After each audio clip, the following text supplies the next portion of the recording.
오늘 짤막한 이 네 구절 말씀 중심에서 율법이 무엇이냐, 율법이 무엇인가를 하나님 말씀을 통해서 우리가 한번 정리하는 것이 좋을 줄 압니다. 예수를 믿는 분들이 율법과 복음 이 두 사이에서 굉장히 갈등과 혼돈을 반복하는 것을 보게 됩니다. 저도 예수님을 인격적으로 정말 만나기 전까지는 얼마나 이 문제가 저를 괴롭혔는지 몰라요. 하여튼 권사님의 막둥이 아들 일규는 하여튼 어떻게 저렇게 착하고 말도 잘 듣고 주일학교 때부터서 그냥 선생도 하고 그냥 중고등학교 때도 그냥 그렇게 이쁜 짓만 하고, 제가 주보를 중학교 3학년 때부터서 이렇게 가리방 긁어가지고 고등학교 졸업할 때까지 제가 교회 주보를 다 까만 잉크로 이렇게 밀어서 등사할 때 다 했거든요. 그게 뭐 얼마나 칭찬을 많이 받았겠어요. 그러던 애가 집에만 가면 이게 그냥 온몸을 비틀고 말이죠. 정말 나의 그 이중적이고 이선적이고 그 두 얼굴을 살아가는 그 모습 말입니다. 교회 가면은 그냥 전도사님, 목사님, 권사님 다 칭찬하잖아요. 저 정보사님, 저 막내 아들 봐라, 저거 막. 그러니까 내가 또 보이는 데서는 얼마나 잘해야 되겠죠? 그런데 내가 또 가서 살아보면 이게 안 되는 거예요. 그때의 그 경험을 여러분들도 아마 해보셨을 거예요. 그런 경험이 없이 주님을 만난 사람은 없을 거예요. 그 고통이요. 누가 잡아 죽인다 그러기를 합니까? 누가 쫓아오기를 합니까? 괜히 내가 괴로운 거예요. 이러면 안 되는데, 그러면서 또 괴롭고. 이런 신앙생활이 자유함이 없는 거예요. 교회도 보면은요, 이 율법의 문제가 예수 믿는 사람들을 끝까지 괴롭히는 문제가 생깁니다. 성경을 읽다 보면은 신명기 28장은 축복장과 저주장이라 그래서 유명하잖아요. 1절부터서 13절까지는 축복을 얘기했는데 14절부터 그냥 그 기나긴 장은 전부 다 저주로 그냥 이렇게 하는 자는 저주받을 것이니 계속 저주. 그러니까 우리가 앞에 것만 보고 그냥 뒤에 것 보기가 싫어요. 그렇게 무섭단 말이죠. 신명기 30장 11절에서 14절 말씀을 보면 내가 너희들 앞에 생명과 사망과 복과 저주를 두었노니 너희가 살기 위하여 생명을 택하라. 그렇잖아요. 그러니까 잘못하면 화와 저주가 임한다는 거예요. 근데 교회 안에도 예수 믿고 오래 신앙생활을 한 사람들도요, 이 율법에 대한 입장을 어떻게 정리해야 되느냐는 거예요. 복 받는 쪽으로만 읽어보면 이렇게 하면 복 받는가 보다. 똑반죽 그래서 복을 받고 막 들어가도 복을 받고 나가도 복을 받고 물 묻은 바가지에 깨달라붙도록 복이 들어오고 막 우양의 새끼가 복을 받고 막 뒤에 소생이 복을 받고 전부 복 받는 얘기가 나오다가 갑자기 뒤집어져가지고 네가 들어가도 저주를 받고 나가도 저주를 받고 네 몸에 소생이 저주를 받고 네 우양의 새끼가 저주를 받고 밭에 식물이 저주를 받고. 그러면은 우리가 이 말씀을 읽으면서 축복을 받고 싶어하는 마음도 있지만 저주를 받는 것에 대한 두려움이 항상 있어요. 어떤 사람은 요즘도 그런데요.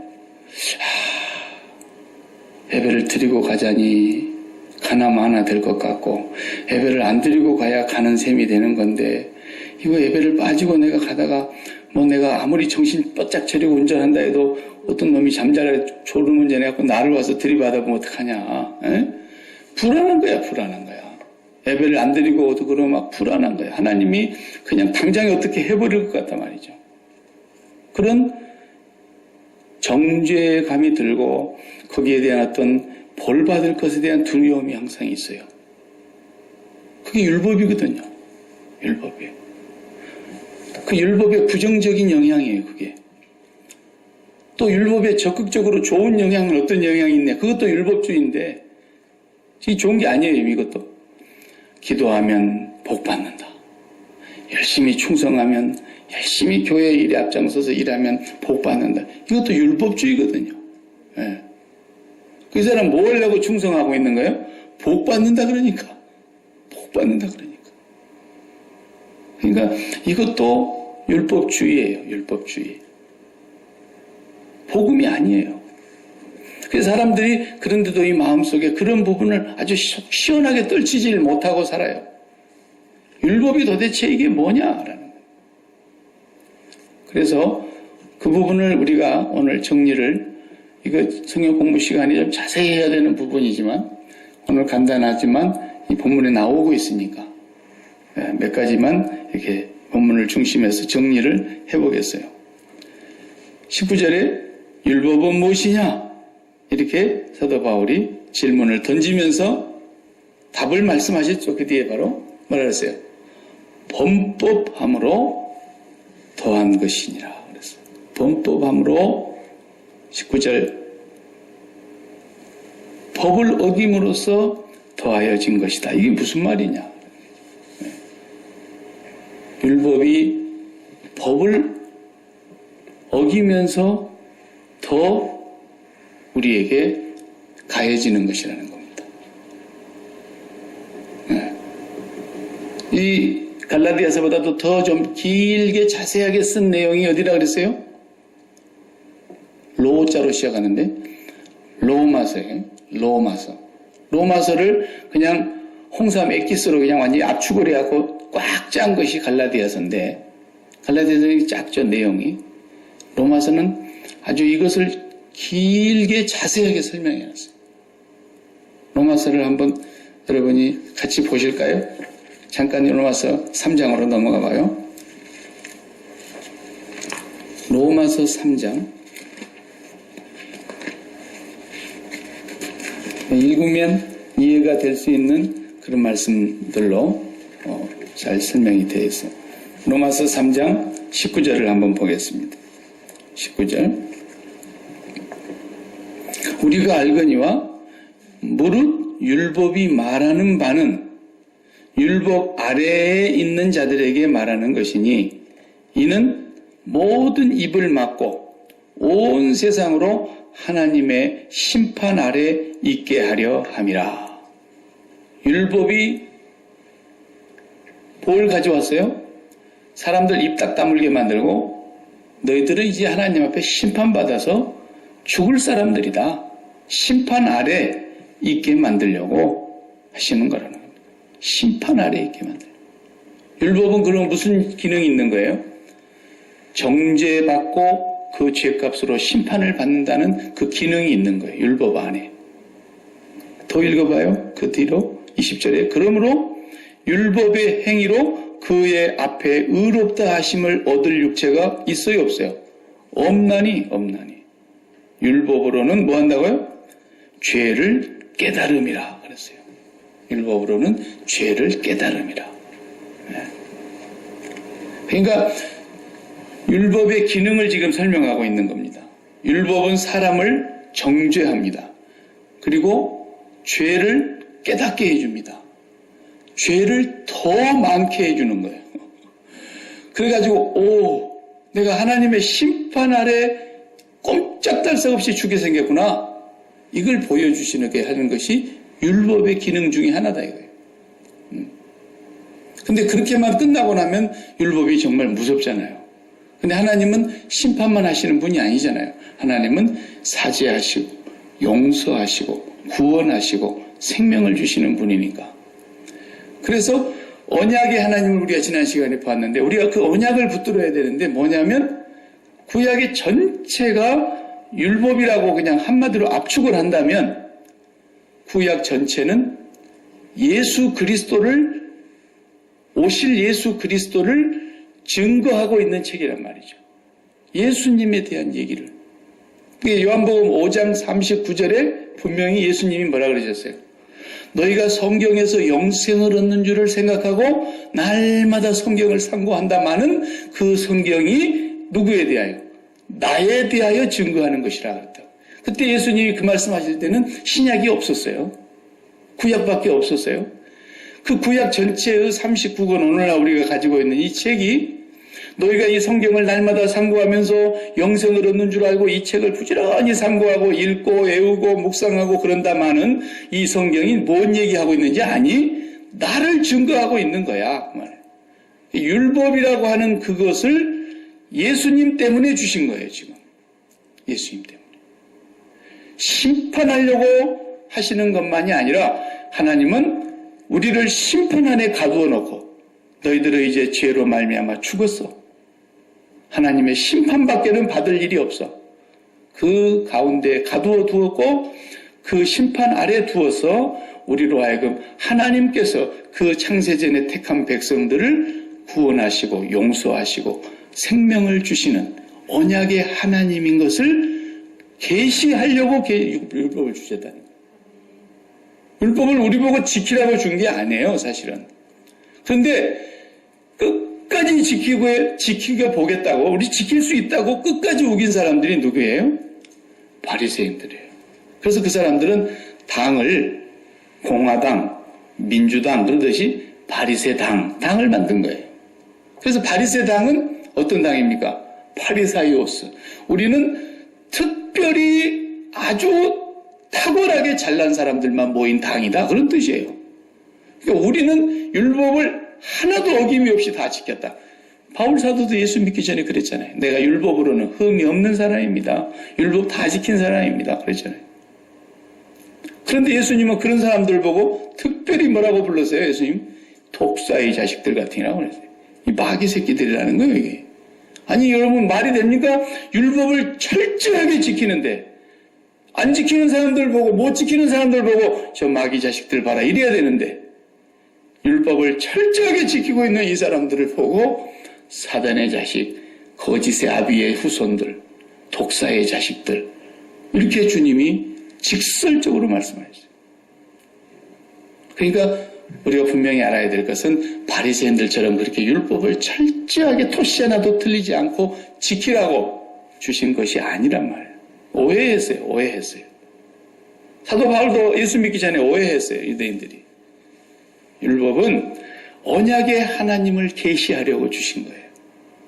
언약의 하나님이 모든 사람들이 율법을 지키지 아니하면 죄인이 된다. 그러려고 준 것이 아니고 너희들이 율법이 있기 전부터 이미 종자가 죄인이다. 그 말이에요.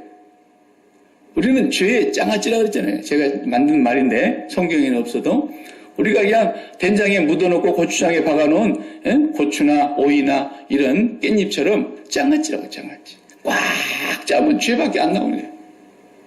엄마 뱃속에서 이제 막 태어난 신생아로부터서 일생을 다 산 사람 다 꽉 짜면 죄밖에 안 나오는 거예요. 왜?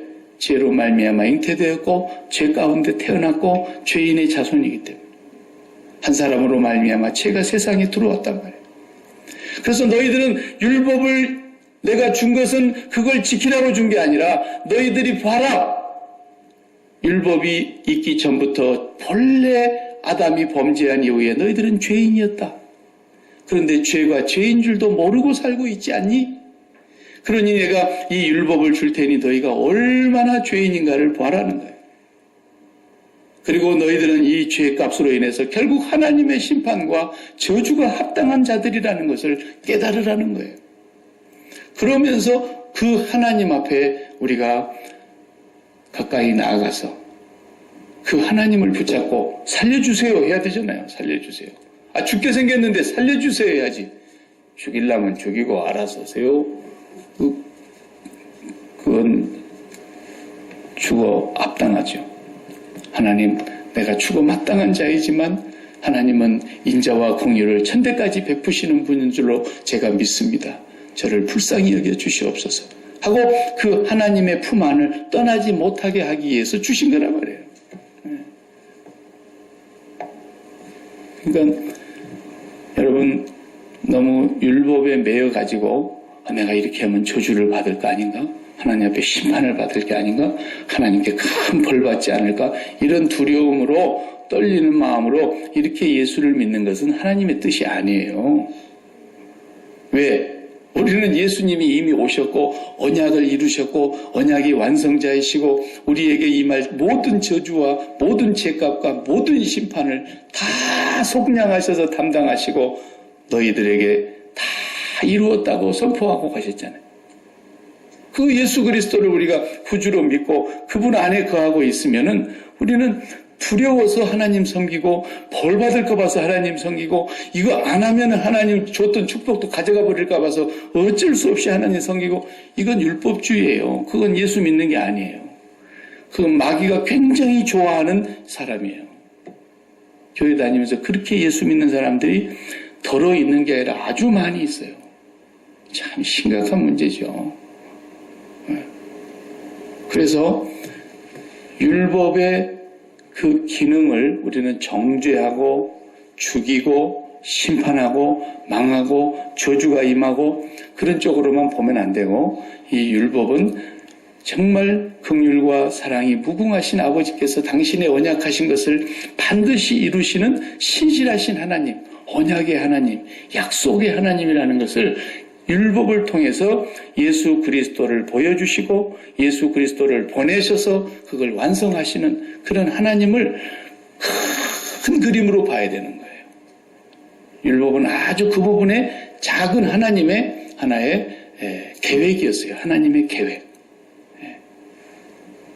저와 여러분이 율법에서는 이제 자유하셔야 됩니다. 로마서 7장을 봐봐요. 로마서 7장을 봐요. 로마서 7장 마지막 절을 보면 바울 사도가 뭐라 그랬어요? 로마서 7장 24절과 25절을 보면은 오라 나는 공고한 사람이로다 그랬어요. 이 사망의 몸에서 누가 나를 건져내랴 그랬어요. 뭘 보니까? 율법을 보니까. 율법을 들여다보니까 이 사망의 몸에서 아무리 내가 이 계명을 지켜보려고 했어도 지켜질 수가 없더라. 선하는 원하는 바 선은 행하지 아니하고 원치 아니하는 바 악은 행하고 그런데 내 속에 이 죄의 법이 나를 사로잡아서 나를 저주의 길로 심판의 길로 몰고 가는데 오라 나는 죽어 마땅한 사람이로다. 공고한 자로다. 누가 나를 이 사망의 몸에서 건져낼 수 있겠느냐. 탄식이 나오는 거예요. 탄식. 그런데 그랬던 그 바울 사도의 그 다음 절을 보면 180도 역전의 드라마가 나오잖아요. 우리 주 예수 그리스도로 말미암아 하나님께 감사하리로다. 그런즉 내 자신이 마음으로는 하나님의 법을 육신으로는 죄의 법을 섬기노라. 우리의 영혼은 우리의 마음은 하나님의 법을 섬기고 우리의 썩을 이 죄의 몸 옛사람의 몸은 그 율법에 얽매이게 되더라는 거예요. 그래서 8장 1절을 다시 봐요. 또 선언이 나옵니다. 그러므로 이제 그리스도 예수 안에 있는 사람에게는 결코 정죄함이 없나니 여러분이 예수 그리스도 안에 있다면 어느 누구도 어떤 율법의 조항도 여러분들을 정죄할 수 없어요. 예수 그리스도가 그 정죄함을 다 받으셨어요. 그것을 예수님 하실 때 뭐라고 표현했어요? 내가 이 율법을 완전케 하러 왔다. 그랬어요. 율법을 다 이루시려고 오셨다는 거예요. 그 2절에 또 보세요. 이는 그리스도 예수 안에 있는 뭐가? 생명의 성령의 법이 이게 복음이에요. 생명의 성령의 법이에요. 이 법이 어디에서? 죄와 사망의 법에서. 이건 율법이에요. 죄와 사망의 법에서 너를 해방하였음이라. 저와 여러분이 죄가 얼마나 많은가를 제가 가끔 이렇게 설명을 해드렸는데 죄가 얼마나 많은지를 사람들은 모릅니다. 예수 안 믿는 사람은 우리가 여기서 제외해놓고 그 사람들은 아예 죄 속에서 그냥 계속 지금 장아찌로 박아놨으니까 그건 거기서 뽑혀 나오기 전에 어째 도리가 없죠. 그러나 예수 믿는다고 하는 오늘 우리도 얼마나 죄가 많은가를 율법으로 들여다보면 보이는 거예요. 근데 바리새인들은 우리가 율법 다 지켰는데 뭔 소리야? 우리가 무슨 죄인이라 그래? 우리가 한 번도 남의 종이 된 적이 없거늘 우리를 보고 죄의 종이라니? 막 예수님하고 다투잖아요. 근데 너희들은 거짓의 아비 마귀에게서 나고 너희는 독사의 자식들이라는 거예요. 왜 그래요? 율법의 의미를 몰랐기 때문에 그래요. 그러니까 예수님께서 그 바리새인들 다 지켰다고 자기들이 의롭다고 생각하는 율법을 다 지켰으므로 의롭다고 생각하는 자기의 의를 주장하는 바리새인들에게 뭐라 그랬어요?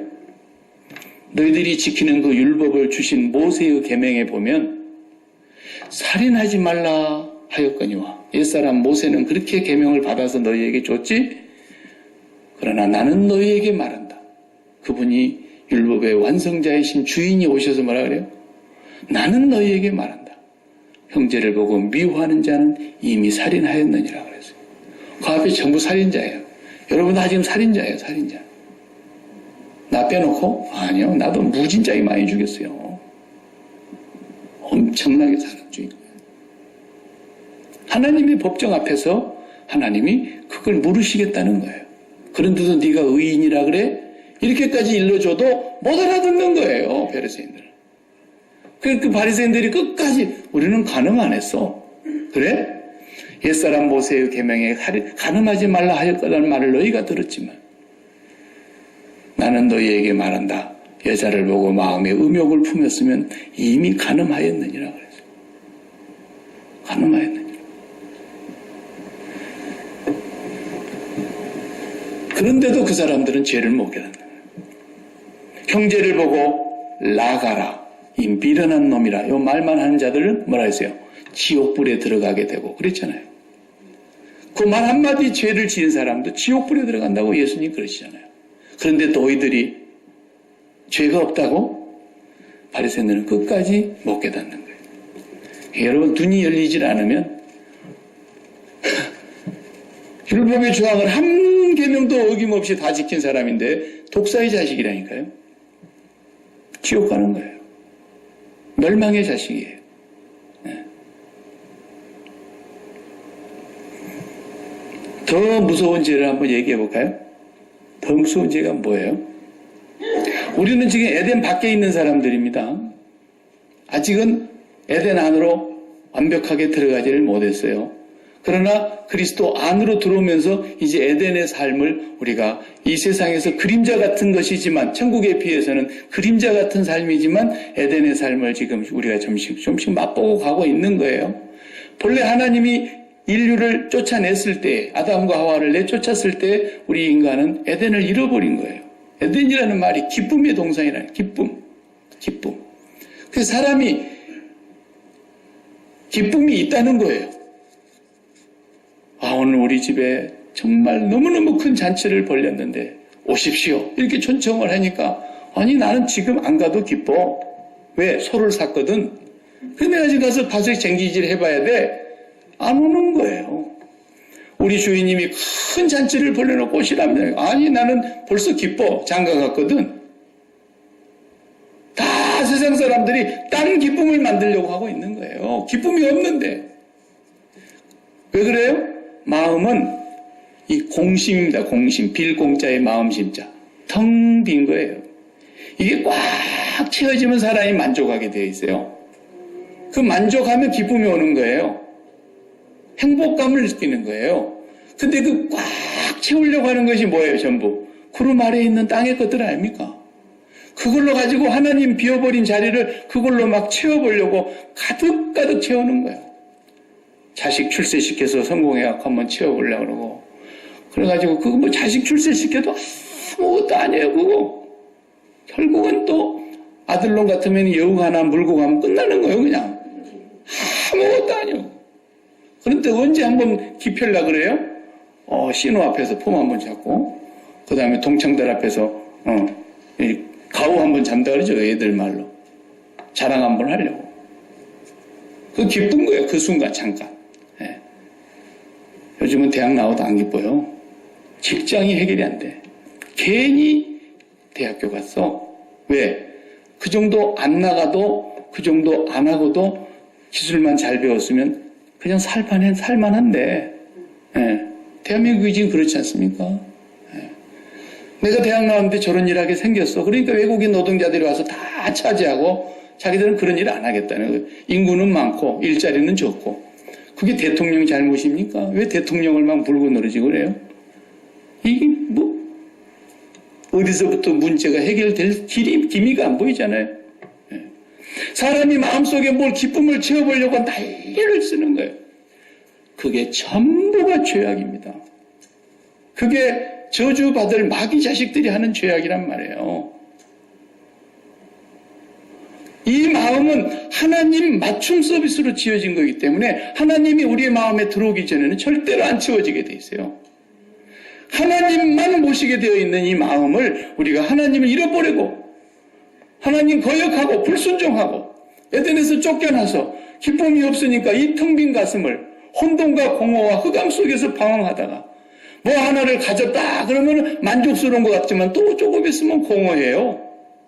그래서 또 다른 것을 뭐 쫓아가죠. 그것도 가져보면 또 마찬가지예요. 허무해요. 답이 아니에요. 혼돈 속에서 계속 방황하는 거예요.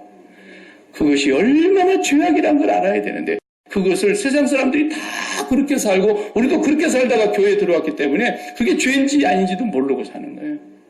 그게 얼마나 저주 아래 살던 삶이라는 걸 알아야 돼요. 예수를 믿고도 그렇게 산다면 너무너무 불쌍한 거예요. 이제 예수님 오셔서 그렇게 살지 않게 하려고 주님 오신 거 아니에요. 내 안에 거하라 나도 너희 안에 거하리라. 너희가 내 안에 거하고 내 말이 너희 안에 거하면 무엇이든지 원하는 대로 구하라. 그리하면 주시리라.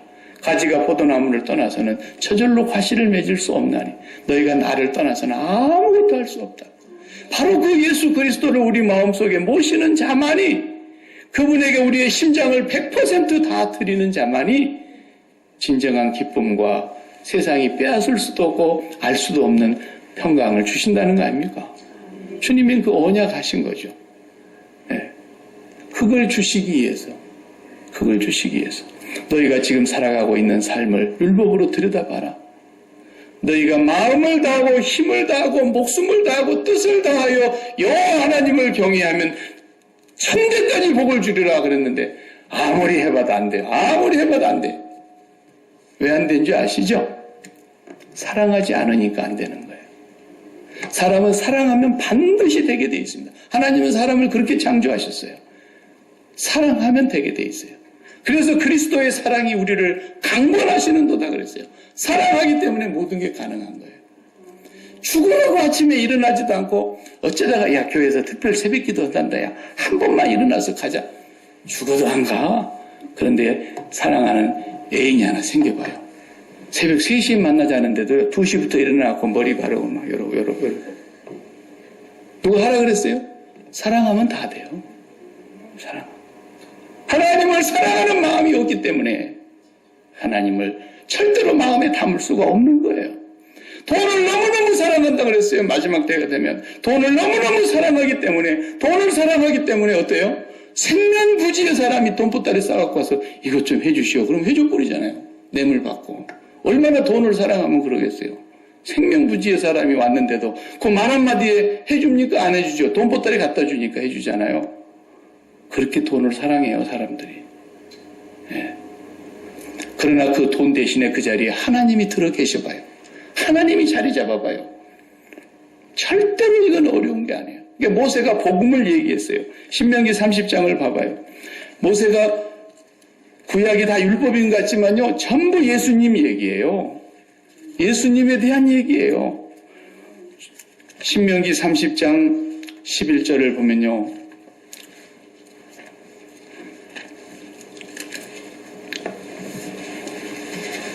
신명기 30장 11절이 310페이지에 같이 천천히 읽어봐요. 내가 오늘 내게 명령한 이 명령은 내게 어려운 것도 아니요 먼 것도 아니라 뭐 율법이 명령한 거 아닙니까? 이렇게 하라 명령한 건데 이 명령이 어려운 것도 아니요 멀리 있는 것도 아니라는 거예요. 12절에 사람들이 이런다는 거예요. 하늘에 있는 것이 아니니 네가 이르기를 누가 우리를 위하여 하늘에 올라가서 그의 명령을 우리에게로 가지고 와서 우리에게 들려 행하게 하라 할 것이 아니다는 거예요. 아니 하나님의 말씀이 저 하늘 꼭대기에 있는데 누가 올라가가지고 저 멀리 있는 말씀을 가져와가지고 이 말씀대로 살게 해줄까? 그럴 말씀이 아니라는 거예요. 이건. 그 다음에 13절에 이것이 바다 밖에 있는 것이 아니니 네가 이르기를 누가 우리를 위하여 바다를 건너가서 그의 명령을 우리에게로 가지고 와서 우리에게 들려 행하게 하려 할 것도 아니라. 아니 이 말씀이 태평양 건너에 저기 일본 땅에 있어가지고 누가 저 멀리 가가지고 그 말씀을 갖다가 우리에게 들려줘서 이 말씀을 순종하게 할고 걱정할 일이 아니라는 거예요. 하나님의 말씀이 멀리 있는 것도 아니요 지키기 어려운 것도 아니요 어디에 있다 그랬어요? 오직 그 말씀이 내게 매우 가까워서 어디에 있다고요? 내 입에 있으며 내 마음에 있은즉 내가 이를 행할 수 있느니라. 말씀이 우리 마음에 있다는 마음 안에 하나님을 말씀으로 우리가 담으면 하나님을 사랑하면 다 지켜진다는 거예요. 다 지켜진다. 그 이상도 지킨다는 거예요. 5개만 달라 그랬는데 아이고 10개 다 가져 10개 다 가져 이런다는 거예요. 왜? 사랑하니까. 그 구약의 율법은 우리를 정죄해서 우리를 명하게 하고 저주를 베풀려고 그런 개념으로 우리가 보면 안 돼요. 교회를 다니면서 그렇게 심판을 받고 하나님의 정죄를 받아서 하나님 조금 잘못하면 떼끼 이놈 아이고 지난주에 딱 주일에 한 번 내가 안 나갔더니 그냥 대번에 이번 주에 그냥 수입이 반으로 딱 줄어버리네. 아이고 굉장히 믿음 좋은 것 같아. 나 그런 소리 하면 성경을 몰라도 무식을 그렇게 탄로하면 되겠어요? 하나님을 그렇게 수준 높은 분으로 만드는 거예요. 아니 하나님이 밴드기 송아딱지만 안 되잖아. 어쩌면 그러다가 살다 보면 주일 한번 빠질 수도 있는 거지. 주일 한번 빠졌는데 그 주간에 수입을 반으로 줄여버려 하나님이? 어떻게 하나님을 그런 분으로 그렇게 만드냔 말이에요. 이 율법주의에 빠지면 무섭습니다 이게. 예, 그런 게 아니에요. 하나님은 율법을 왜 주셨느냐? 우리가 다 죄 아래에 있다는 걸 깨닫게 하시고 네 죄를 알라라는 거예요. 네가 나 아니면 어디로 갈 거냐라는 거예요. 그래서 우리를 심판 안에 가두어 두시고 율법 아래 가두어 두시고 그 율법 아래로 예수 그리스도를 나게 하셔서 율법 아래에 있는 자들을 속량하게 하시려고 하나님의 거대한 그림을 봐야 돼요. 언약의 하나님, 언약을 완성하신 하나님, 반드시 그 창세전부터 우리를 택하신 하나님은 우리를 구원하신다고 약속하셨기 때문에 우리를 구원하시기 위해서 그래서 죄를 지었으면 반드시 죄값이 온다는 것이 율법 아닙니까? 죄의 싹은 사망이요. 로마서 6장 23절에 죄의 싹은 사망이요. 그래서 그 사망은 죽음을 의미하는 것이고 그래서 구약의 제사가 계속 동물을 죽여서 피 흘리는 것이었고 피가 곧 생명이기 때문에 동물의 죽음을 통해서 일시적으로 죄 씻는 의식을 두셨죠. 그리고 이제는 예수 그리스도가 오셔서 손으로 짓지 아니한 하늘의 성소에 동물로 짐승의 피로 하지 아니하고 당신이 십자가에서 흘린 보혈의 피로 하나님 앞에 어린 양이 되심으로 말미암아 우리가 받을 율법 아래 매여 있었던 심판 아래 가두어져 있었던 모든 저주와 심판을 주님이 한 방에 해결하신 줄로 믿습니다. 자유하시기 바랍니다. 절대로 여러분 율법적으로 뭘 해석하지 마요. 네. 주일 빠지고 싶으면 그냥 한 번씩 빠져요. 나는 평생에 주일 한 번도 안 빠졌다 이런 자랑을 하려고 그러지 말고 네? 빠지고 싶으면 한 번씩 빠져요. 그래가지고 주여 나도 별 수 없군요. 그러면서 좀 겸손해봐요. 네? 나는 일생에 새벽기도 한 번도 안 빠졌다. 나 그런 사람들이 제일 무서워. 나도 좀 빠고 싶은데 그냥 하루도 안 받고 와서 그냥 쳐다보고 있으니까 오늘 우리 목사님이 그냥 맨날 들어놓아서 자빠져 잠만 자는구나. 네. 자유하세요. 예수 믿는 분들이 자유하세요. 모든 것에서 자유하세요. 율법적으로 신앙생활하지 마요. 네. 저와 여러분들이 이제 다음 주부터 새벽 기도를 정해놓고 빠지게 생겼네. 하여간 우리가 하나님 앞에서 이 율법의 의미를 바로 깨닫고 나면은 하나님이 더 우리에게 확실하게 느껴져요. 하나님이 정말 살아계시는 분이구나. 정말 하나님이 나를 사랑하셨구나. 이런 것들을 우리가 율법을 통해서 더 확실하게 깨닫게 되고, 율법 때문에, 그래서 나중에 우리가 다음 주에 보겠지만, 율법은 뭐라 그랬어요? 개인 교사 역할을 했다는 거죠. 몽학 선생이라고 번역했죠. 네. 이 과외 선생이었다는 거예요, 율법이. 우리가 너무나 어려서, 부족해서, 미련해서, 하나님의 법을 알지 못하고, 죄인 줄도 모르고 죄를 밥 먹듯이 지으면서 살아가고 있으면서, 그럴 때에 우리 믿음이 올 때까지, 예수 그리스도를 믿는 이 믿음이 올 때까지 우리를 그 율법 아래서 이탈하지 아니하고 하나님의 그 그늘 아래 있도록 우리를 잘 가이드를 해주셨다는 거예요, 율법이. 예. 율법이 언제까지예요? 그러면 시효가, 이것만 하고 이제 마칩시다. 오늘 갈라디아서 3장을 보니까 율법이 언제까지 시효가 있는가 한번 봐봐요.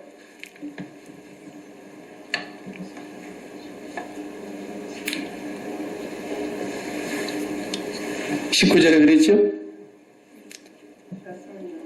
자손이 오시기까지 있을 것이라 그랬어요. 요거 우리가 잘 이해해야 돼요. 예. 이제 오늘날 교회가 그럼 율법이 아무 소용이 없는 거냐? 이거 율법을 이거 폐기해버려야 되는 거냐? 이것이 지금 오늘날 현대 교회의 가장 큰 갈등이에요. 어떤 측은 교단마다 달라요. 또 진보주의자와 자유주의자들의 입장이 다르고, 보수주의자의 입장이 다르고, 또 우리같이 통합교단에 있는 입장이 다르고, 다 달라요.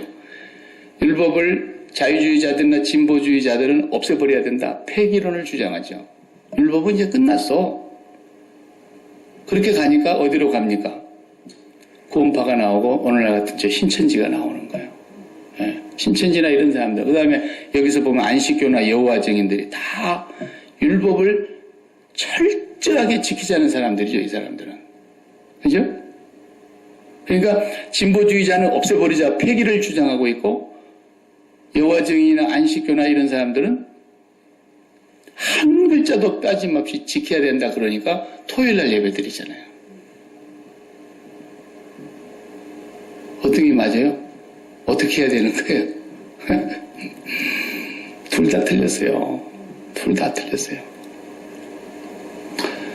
율법을 너무 오해하고 있는 거예요. 여러분 로마서를 읽으면서 오해하기 쉽게 번역을 해놓은 구절들이 몇 개가 있어요.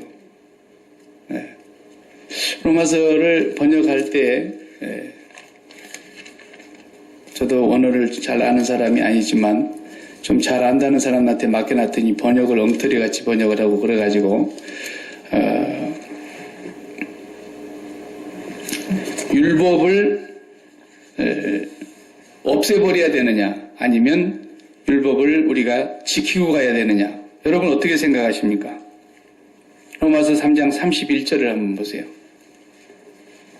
율법 아래서 우리가 매이지 않고 자유한다는데 어떻게 해야 됩니까, 율법? 이제 신약 성경만 들고 다녀야 되는 겁니까? 이거 구약 율법을 어떻게 해야 되는 거예요? 3장 31절을 보면요. 그런즉 우리가 믿음으로 말미암아 율법을 파기하느냐? 없애버려야 되느냐? 그럴 수 없느니라. 도리어 율법을 굳게 세우느니라. 이 굳게 세우느니라고 번역한 이 말씀이 사람들에게 많은 오해로 해석하게 만드는 구절이에요. 이 말을 어떻게 이해하느냐면 사람들이 율법을 이제 파기해야 되느냐? 그럴 수 없느니라.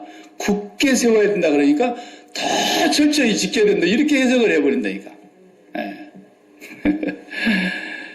완전히 앞뒤가 안 맞잖아요. 그러면 또. 네.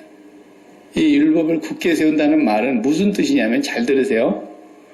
예를 들어볼게요. 병원에 가서 이제 종합검진을 하러 갔어요. 어디가 아파서 왔습니까? 그러니까 요 명치 부분이 계속 아파서 왔다. 밥 먹으면 쓰리고 더부룩하고 소화도 안 되고 막 그래서 왔다 그래요. 그럼 의사가 진단을 해볼 거 아니겠습니까? 전문이니까. 그래가지고 정확하게 잡아내려면 어디까지 가겠어요? 처음에 엑스레이 찍어봐도 엑스레이가 희미하죠. 그러니까 그 다음 4시간 정도 넣어보죠. 그 다음에 또 MRI 찍어보죠. CT 촬영보다도 더 정확한 게 MRI죠. 또 MRI보다도 더 정확한 게 요즘은 PET라 그래서 더 강한 것이 있어요. 그래가지고 그냥 다 보는 거예요. 그리고 직접 기계를 집어넣어서 내시경 넣어가지고 조직을 백구대를 떼내가지고 이게 암세포인가 악성인가 음성인가 이 조사를 한단 말이죠. 이게 뭐냐면 율법이에요. 예를 들면 비유를 하자면. 그런데 나중에 조사를 해보니까 암세포야. 그러면 그 부분을 다 절개해버리고 깨끗이 근원을 없애버린 뒤에 다 꼬매서 완전히 치료해서 완전히 낫게 하는 거. 그것은 복음이에요. 복음이에요. 그러면 MRI 기계, CT 촬영하는 거, 이거 뭐 내시경 하는 거 이거 없애버려야 됩니까? 그냥 나섰으니까? 필요 없어요 이제? 아니죠. 이거 없애버리면 안 됩니다. 이거 두고두고 써먹어야 됩니다. 이거. 예. 내가 또 병 걸릴 수 있잖아요. 또 다른 사람은 아직 건강해서 지금 안 찾아오지만 또 다른 사람 써야 되잖아요. 그 기계. 언제까지 이 율법은 그대로 있어요? 주님 오실 때까지. 첫 번째로는 예수 그리스도가 이 땅에 오심으로써 율법이 완성된 것이고, 두 번째는 그 예수 그리스도를 나의 구주로 영접함으로써 나에게서는 율법의 권세가 다 사라진 것이고, 그리고 아직도 주님이 이제 재림에 오실 때까지 아직도 믿어야 될 사람이 얼마나 많이 남아 있습니까? 그리고 오늘 우리 믿고 있는 우리들에게도요, 이 내시경과 MRI는 계속 유효해요. 필요해요. 없애면 안 돼요. 다만 이제는 어떻게 지키는 거예요? 복을 받기 위해서 지키고 저주 안 받으려고 지키고 하나님 앞에 뭐 안 뺏기려고 지키고 이런 것을 지키는 게 아니죠. 어떻게 지켜요? 사랑함으로써 지키는 거예요. 사랑함으로써. 그래서 예수 그리스도의 십자가를 바라보라는 겁니다. 하나님이 너를 이처럼 사랑하사 우리가 그분을 먼저 사랑한 것이 아니요 그분이 우리를 먼저 사랑하사 그의 아들을 화목제물로 우리를 위하여 주셨다고 하는 그 십자가의 죽음을 날마다 먹으면서 나의 영혼의 양식을 삼으면서 십자가의 죽음을 생활화해야 되는 거예요. 그럴 때마다 내 마음에 하나님을 사랑하는 마음이 점점 더 깊어가는 거예요. 그 십자가를 바라보며 묵상하는 기도의 시간이 5분에서 10분, 20분, 30분 계속 주님을 묵상하며 기도하는 거예요. 우리 마음에 하나님을 사랑하는 마음을 성령께서 우리 마음에 그 사랑을 부어주셔요. 부음받는다 그랬잖아요. 그래서 그 사랑이 채워지기 때문에 사랑하기 때문에 되는 거예요. 그때부터는.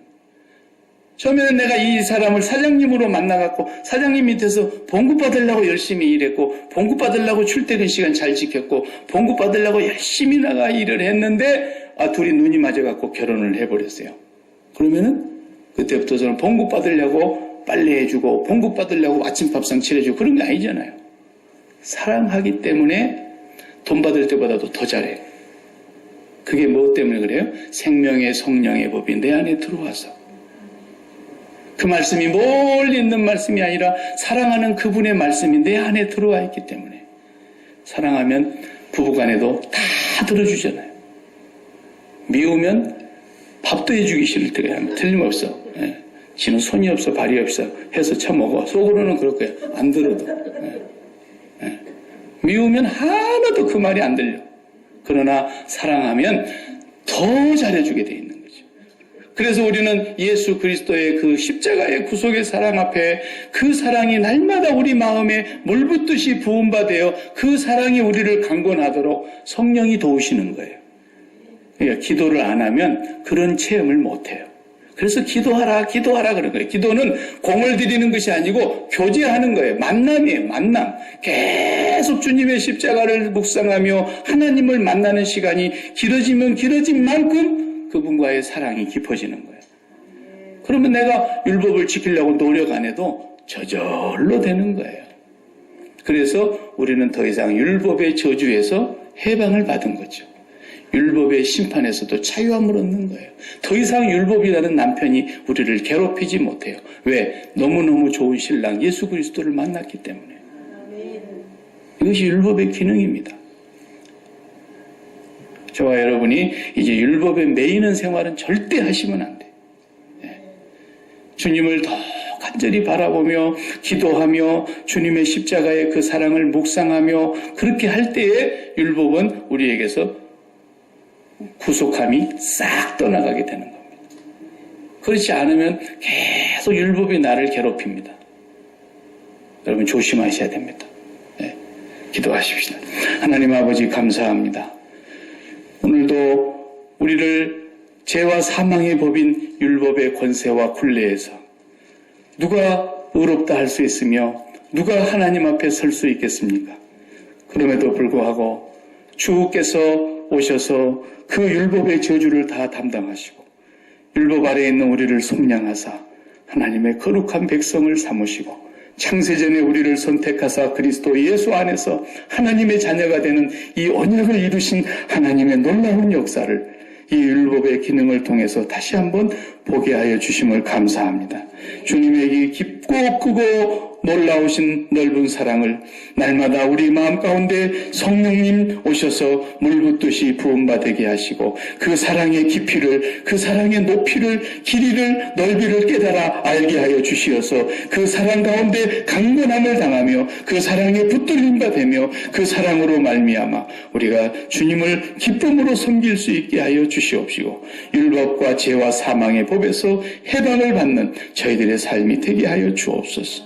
예수님의 이름으로 기도하옵나이다. 아멘.